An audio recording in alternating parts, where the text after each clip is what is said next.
She boarded with quiet confidence, a woman in plain clothes, clutching a first-class ticket.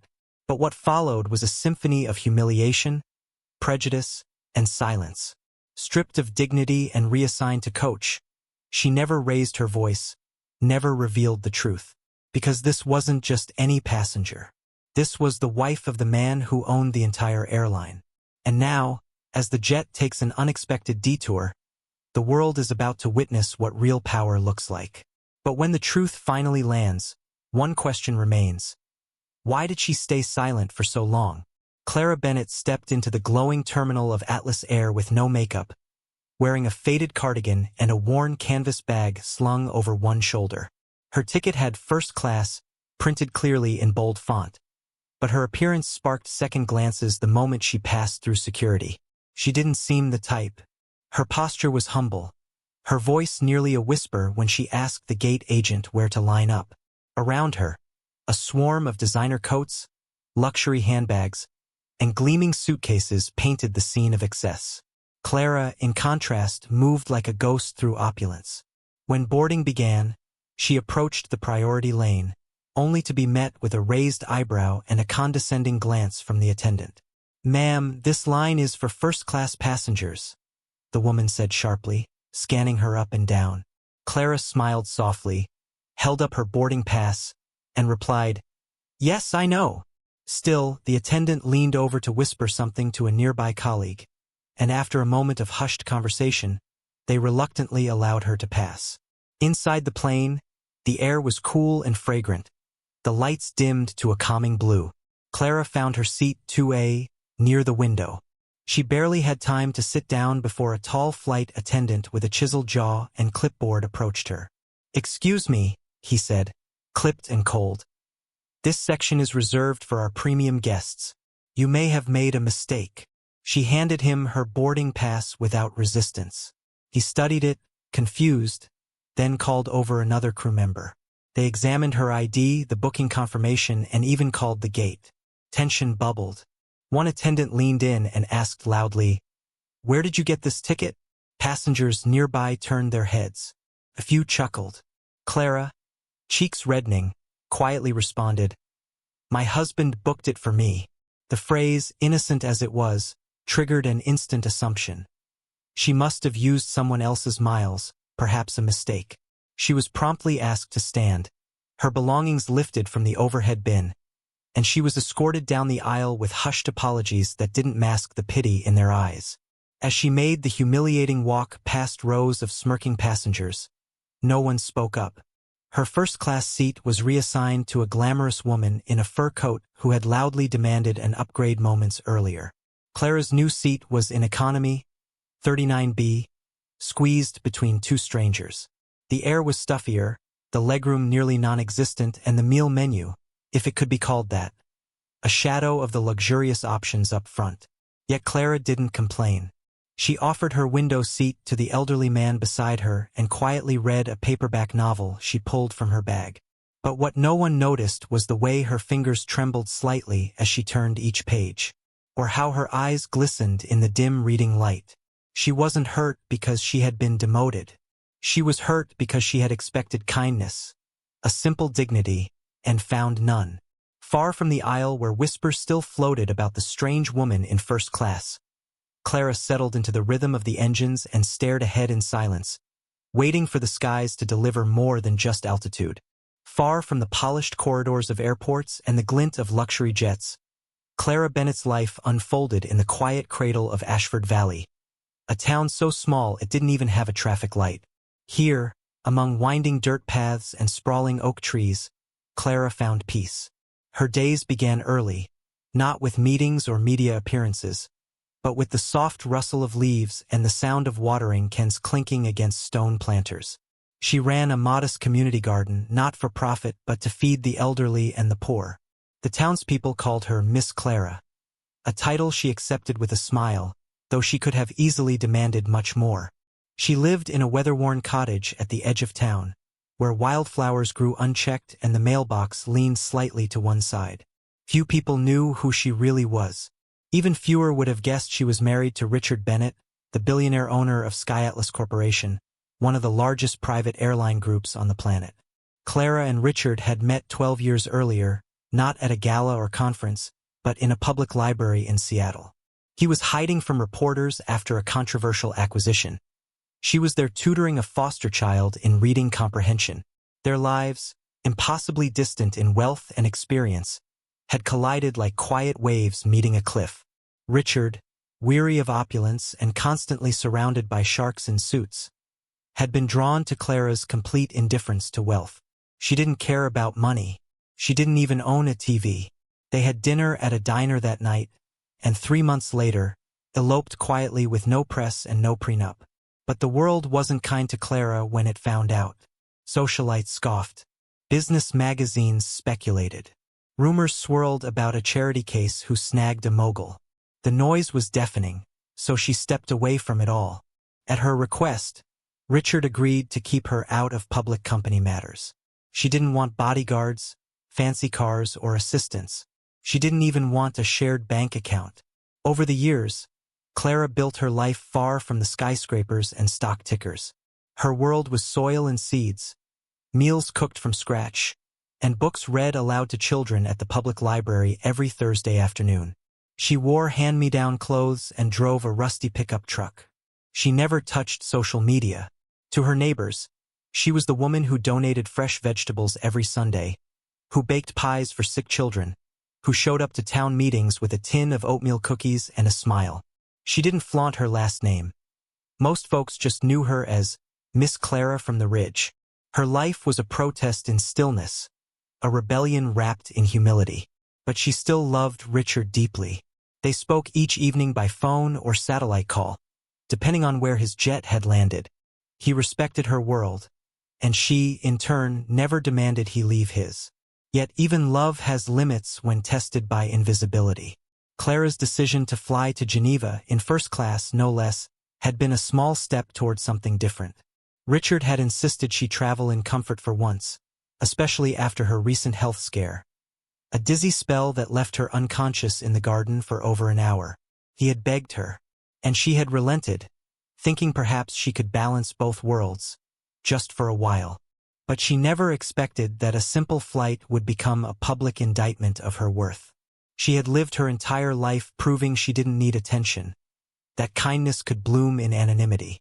And yet, in that moment on the plane, stripped of her seat by people who judged her by fabric and silence, Clara felt every wound of her past reopen. The garden, the pies, the stories read aloud. None of it protected her now. She sat alone in her economy seat, staring through the window at the fading city lights. She thought of Richard, of the way his voice would tremble if he knew. But she wouldn't call him. She refused to let this become another crisis for him to fix. Clara had never needed to be rescued. Not by Richard.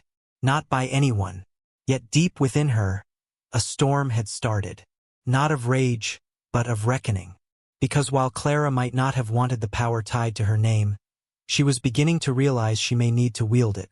Not for herself, but for every quiet woman ever made to feel small. She closed her eyes, took a deep breath, and waited for altitude to carry her above the weight of the humiliation. Unaware that below her, the internet was already catching fire with what had happened on board Flight 77. The hum of the engines was steady, a calming rhythm that did little to soothe Clara's frayed emotions as she sat cramped in the narrow aisle seat near the back of the plane. She had folded herself inward, her book open in her lap but unread, her thoughts still tangled in the bitter sting of what had just unfolded. The same hands that had tended to strawberries and sunflowers were now gripping the edge of her tray table, knuckles white.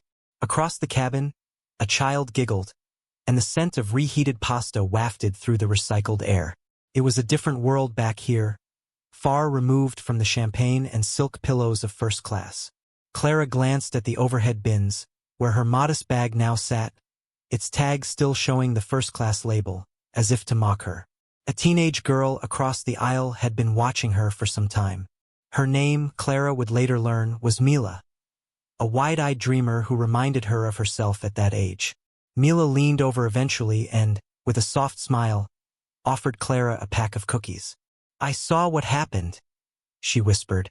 Clara blinked, touched by the small gesture. She accepted the snack and nodded, too overcome to speak. Up front, the atmosphere was entirely different. The flight attendant who had displaced Clara now fluttered about the first-class cabin with the confidence of a monarch, pouring wine and laughing loudly at a passenger's joke. Among the seated elite was a woman named Fallon Grace, an influencer known more for controversy than substance. She had over 30 million followers on various platforms and documented everything, from what she ate to what she wore to who she sat beside. She had recorded the entire first-class confrontation from her seat, captioning it, "Lady tries to fake her way into first-class LMAO face with tears of joy hashtag entitled much hashtag economy energy." Within minutes of takeoff, her video began circulating online, catching fire on multiple social media platforms. The image of Clara, her downturned eyes, and faded cardigan, became a meme overnight. Strangers commented mercilessly, mocking her appearance, speculating that she'd forged a ticket or married rich. But the internet, unpredictable and sharp-eyed, soon noticed something unusual. Clara's name on the boarding pass visible in the frame matched the name of Richard Bennett's wife. A name few had connected with a face, but those who had were now beginning to piece the puzzle together. Richard Bennett was in the middle of a meeting in Tokyo when his assistant burst into the boardroom holding a tablet. "You need to see this right now," she said breathlessly. On screen was Fallon's video, paused on Clara's face. Richard stood up slowly, the blood draining from his face. The executives in the room exchanged nervous glances, whispering to each other. Richard didn't say a word. He simply turned and walked out, phone already dialing. The call went unanswered. Clara's phone was in airplane mode. He tried her assistant, her garden volunteer, even her neighbor. No answer. Finally, he called Atlas Air's emergency operations line. "Where is Flight 77 currently located?" he demanded. The woman on the line stammered before giving him the location, over the Atlantic, midway to Geneva. Richard issued an immediate override. Initiate an unscheduled technical landing under the guise of a systems check, reroute to the nearest available safe airport, and notify him the moment the plane touched the ground. The operator hesitated. "Sir, that flight is already flagged for standard VIP security protocols." Richard's voice dropped an octave. "Now it's flagged for something else. It's flagged for me." Back in the economy cabin, Clara remained unaware of the storm her humiliation had ignited. Mila continued chatting beside her, unaware of the gravity of her new friend's identity. They talked about gardening, Clara offering advice on tulips. At one point, the flight attendants passed by with drinks, and when Clara asked for water, they barely acknowledged her, handing over a tiny bottle with a grunt. Nearby passengers who had seen the confrontation now watched her differently, some sheepishly averting their gaze, others beginning to realize something wasn't right. It was a quiet unraveling of assumptions, but the full scale of it was yet to hit. In first class, Fallon was still scrolling through her feed, laughing at the growing view count, entirely unaware that she had just made the biggest mistake of her digital life. Inside the cockpit, the pilot received a coded message. He frowned, rereading it 3 times before contacting ground control. "We're being instructed to divert for a technical inspection," he announced to his co-pilot. No specifics, just urgent. The co-pilot raised an eyebrow. "Mid-Atlantic? That doesn't happen unless it's coming from someone at the very top." The captain didn't respond. He didn't have to. In the back of the plane, Clara glanced out the window again, watching as the clouds shifted and broke apart, unaware that the flight she boarded as a nobody was about to descend into the center of an international spectacle. Somewhere beneath the sea of clouds, the consequences of a quiet humiliation were beginning to rise, and not even the altitude could shield anyone from what was coming. As Flight 77 carved its arc through the skies, the unsuspecting passengers continued to drift in and out of sleep, meals, and conversations. Clara sat with her eyes closed, feigning rest while her mind turned like a wheel stuck in mud. The silence around her was thick with implication, the unspoken tension of too many eyes that had watched her fall from first-class grace. But there was something else too, an uneasy shift in the energy of the plane itself. The cabin lights flickered briefly, and the captain's voice came through the intercom, unusually calm but rehearsed. Ladies and gentlemen, due to a minor technical concern, we will be landing at Heathrow for a brief inspection before continuing to Geneva. This is purely precautionary. Thank you for your understanding. A murmur spread throughout the plane. Passengers leaned toward windows, curious but unconcerned. Fallon Grace barely glanced up from her screen, too enthralled by her skyrocketing analytics. But in the cockpit, the tension was far from routine. The coded directive they received had come directly from the CEO's override channel, a channel used only 3 times in company history, all of which involved either national security or billion-dollar litigation. On the ground, the wheels had already begun to spin. Richard Bennett had mobilized his emergency operations team, grounded all internal flight logs, and rerouted his private jet to Heathrow, preparing to confront the flight before it could even refuel. His expression was unreadable as he stared out the window of his jet, the image of Clara's quiet face etched into his mind like a scar. She hadn't called. She hadn't sent a single message. That, more than anything, told him how deeply wounded she must be. Clara, his Clara, who once spent 2 weeks nursing a wounded owl back to health, who still handwrote thank-you notes to local vendors. She wasn't made to endure this kind of cruelty. And yet she had. Alone. Unacknowledged. Undervalued. And Richard, despite all his power, hadn't been there to stop it. He tapped his fingers on the armrest, mind cycling through every face on that flight crew roster, every protocol they had violated. They would learn what consequences looked like. But not from him, from her. Meanwhile, on Flight 77, the crew began to exchange hushed, worried glances. Something was off. The first officer had locked the cockpit door an hour earlier, and now 3 crew members were reviewing passenger logs, prompted by a vague message from the operations center. Recheck seat changes for discrepancies. The message read. The lead stewardess, Jameson, frowned as he reread the manifest. Clara Bennett, first class, ticket issued through executive override, logged under the Bennett Holdings account. He paled. His eyes darted to the back of the plane, where Clara sat calmly, unaware that her name had just detonated in the center of a corporate hurricane. Jameson's mouth went dry. He summoned his supervisor, who stared at the data as if reading a death sentence. They had not only violated protocol, they had humiliated the wife of the man who could single-handedly destroy their careers with a phone call. Should we move her back up? One of them whispered. We can't, Jameson replied. The damage is already done. In the economy cabin, the mood was shifting again. Mila, still beside Clara, refreshed her phone using the plane's limited Wi-Fi and gasped. You're trending, she said. Clara looked over, confused. What does that mean? Mila turned the screen around. There, plastered across a dozen reposts and hashtags, was Clara's face. Her walk of shame down the first-class aisle had become the internet's newest obsession. But this time, the narrative had flipped. Comments now questioned why no one had stepped in, why the airline had treated her that way, why she had been removed when she held a valid ticket. Someone had found an old article from years ago. The mysterious woman who married an airline king.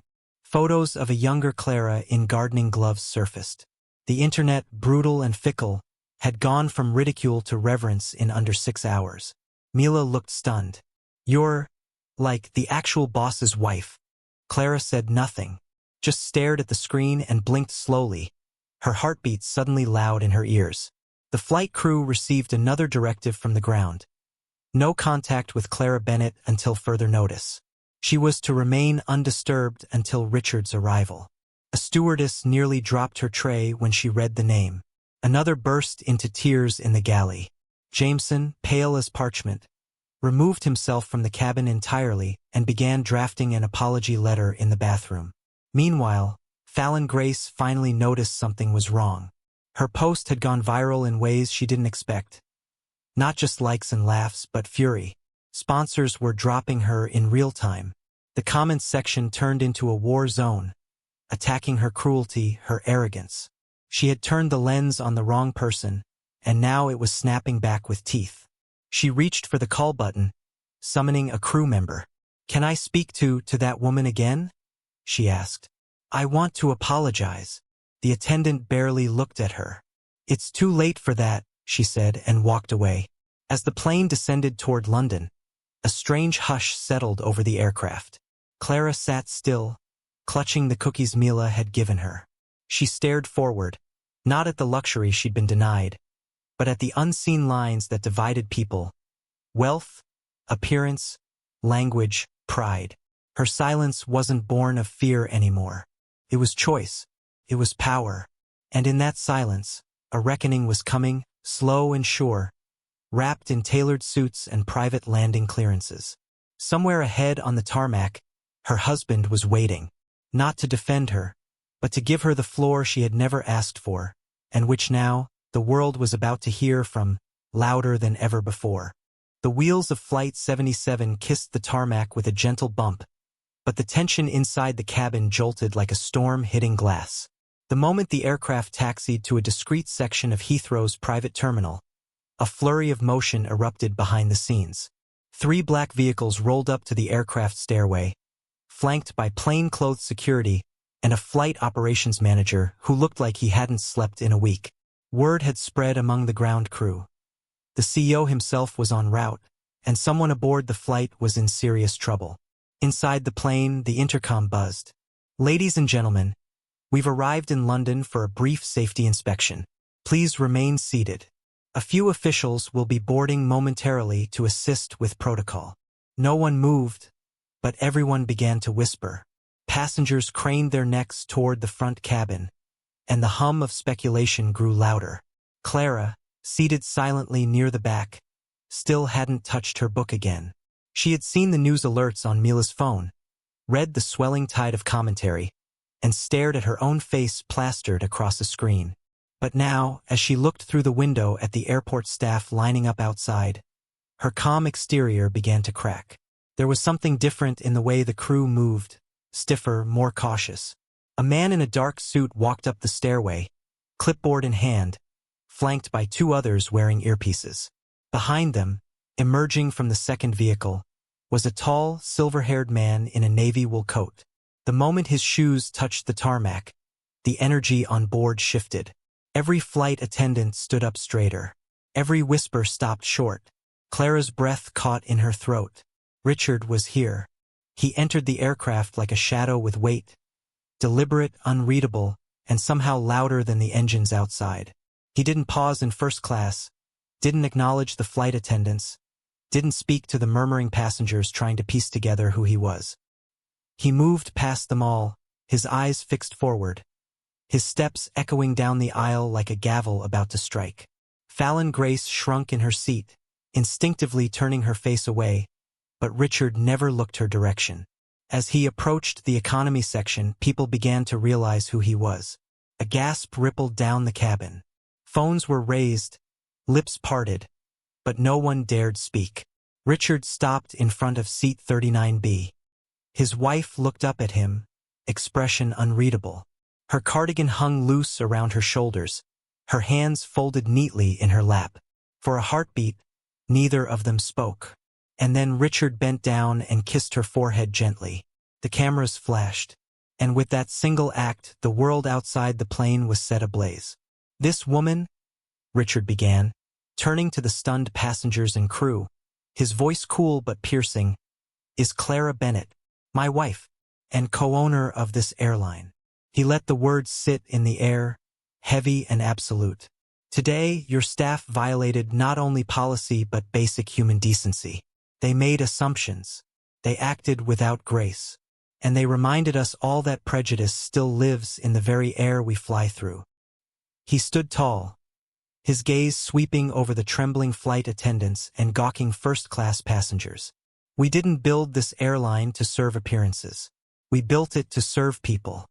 All people." Clara stood slowly, her presence quiet but suddenly commanding. For the first time, she spoke with intention. "You judged me by the cost of my clothes, not the content of my ticket," she said evenly. "You decided I didn't belong without asking a single question. And you did it loudly, in front of dozens of people who said nothing." Her eyes passed over Fallon, who stared at her lap now, cheeks burning. Clara continued, "I've spent my life trying to live without needing to prove my worth. But today proved something else, that sometimes silence enables cruelty. And that ends now." She turned toward Jameson, the lead flight attendant, whose face had drained of all color. "You took one look at me and decided I didn't deserve the seat I paid for. You embarrassed me. You displaced me. And you never once asked why my name matched the airline's ownership registry." Jameson tried to stammer an apology, but Clara raised a hand, stopping him. "I don't want your apology. I want your awareness." Around them, the cameras kept rolling, every second captured by passengers who now realized they'd become witnesses to corporate history. Richard stepped back, letting Clara lead. And in that moment, the woman they had labeled as unremarkable commanded the attention of an entire industry. Outside the aircraft, news outlets scrambled to break the story. Within minutes, headlines flooded the internet. Airline CEO's wife mistaken for imposter, shocks crew with ownership reveal. Humility meets power in viral airline incident. And woman denied first-class seat turns out to own the airline. Fallon Grace's followers turned on her completely. Petitions launched calling for her sponsors to cut ties. And clips of Clara's quiet dignity went viral in ways Fallon had never dreamed. Inside the terminal, a press conference was already being arranged, but Clara refused. "No podiums," she told Richard as they walked down the stairway together. "Let the moment speak for itself." And speak it did, in a million reposts, in the humbled posture of a silent cabin crew, and in the haunting realization that sometimes the most powerful voice is the one you didn't bother to listen to. The aftermath unfolded not in thunderclaps, but in reverberating waves of silence that stretched across the globe. As Clara and Richard exited through the private terminal, hand in hand, they left behind a plane that no longer felt like a vessel of prestige but a cautionary tale. The crew was debriefed under a suffocating cloud of embarrassment, their actions dissected by internal investigators, legal advisors, and public relations teams, all scrambling to contain a narrative that could no longer be controlled. Fallon Grace, once a titan of influence, was now a walking emblem of internet disgrace. Her name trended for all the wrong reasons, with headlines reading more like court indictments than celebrity gossip. Sponsors severed ties. Followers vanished by the millions. She posted a tearful apology video from a dimly lit hotel room, but the world had turned away. The woman she mocked had become the symbol of something far larger than one humiliating moment. Clara was now the face of quiet resistance, of grace under pressure, and of justice without spectacle. Clara, for her part, didn't celebrate. She didn't gloat or take pleasure in the takedown of those who had wronged her. In fact, she declined nearly every interview offer that came her way, including ones from legacy outlets that had once written condescendingly about her marriage. She turned down offers for book deals, refused brand endorsements, and instead returned to Ashford Valley just 3 days after the incident, as if nothing had happened. Her garden was overgrown, her porch light flickering, and her neighbor's dog barked with joyful recognition as she stepped from the car. But everything had changed. Her mailbox overflowed with letters, not just from admirers, but from airline workers, retail clerks, service industry employees, and countless women who had been dismissed, downgraded, and demeaned for not looking the part. They wrote to thank her, to share their pain, and to say that in her silence, they had heard their own stories echo back at them. Richard knew better than to suggest she do more than she wanted. Instead, he asked how she wanted to respond, if at all. She thought about it for a long time, staring out at her rows of wilting tomato vines, before quietly proposing a new initiative. An empathy-based training program for all Atlas Air staff, mandatory and ongoing, co-developed by behavioral psychologists and frontline employees. But Clara didn't stop there. She insisted on one condition, that the program include immersive simulations where executives had to serve disguised as economy passengers for an entire flight. No special badges. No exceptions. They need to feel it, she said. Not read about it. Not discuss it in a seminar. Feel it. Richard agreed without hesitation. Within 6 months, the Clara Bennett Empathy Initiative was launched globally, not just in their airline but in 3 others under the SkyAtlas umbrella. What began as a scandal became a corporate revolution. And yet, the moment that stuck with people wasn't the press release or the policy shift. It was a private moment, later leaked by someone on staff. A quiet exchange between Clara and Jameson, the disgraced lead flight attendant. He had been placed on indefinite leave, stripped of rank and benefits, and asked to complete a full reapplication process. He expected nothing from her, but Clara had requested to meet him. They sat across from each other in a quiet office overlooking the runway. Jameson was gaunt, eyes sunken with shame, voice brittle. He tried to apologize again, to explain his assumptions, to grovel. Clara listened without interruption. And when he finished, she simply said, "I forgave you the moment I took my new seat. Not because you deserved it, but because I refused to carry what you put on me." She stood, offered her hand, and said, "Let's make sure no one else ever feels what I did that day." The footage cut off there, but it was enough. The clip spread online like fire, and once again, Clara had said more in 10 words than most people say in a lifetime. Her impact lingered. For months, passengers reported subtle shifts in tone. Flight attendants made eye contact more, smiled with genuine warmth, listened without judgment. Other corporations followed suit, launching their own humility-based programs. Clara declined awards, refused magazine covers, and never once cashed in on her fame. When a major airline offered to name a luxury lounge after her, she politely declined and instead asked them to install mobile libraries for children in every international terminal they operated. "Let's give silence a voice," she said. "Let's make humility visible." By the 1-year anniversary of the flight, Clara's story was no longer about her at all. It was about every invisible person who had ever been told they didn't belong. At home, her life resumed its familiar rhythm. She planted new seeds. She baked bread. She read to children. But occasionally, she would get a letter from someone she'd never met. A young girl in Peru who stood up to a teacher who doubted her. An elderly man in Seoul who was finally given his rightful seat after decades of being overlooked. A single mother in Detroit who asked for help and got it. Each note reminded Clara of something she had always believed. True power doesn't announce itself with a crown or a nameplate. It walks softly, sits quietly. It waits until the world underestimates it, and then, with unwavering grace, it stands.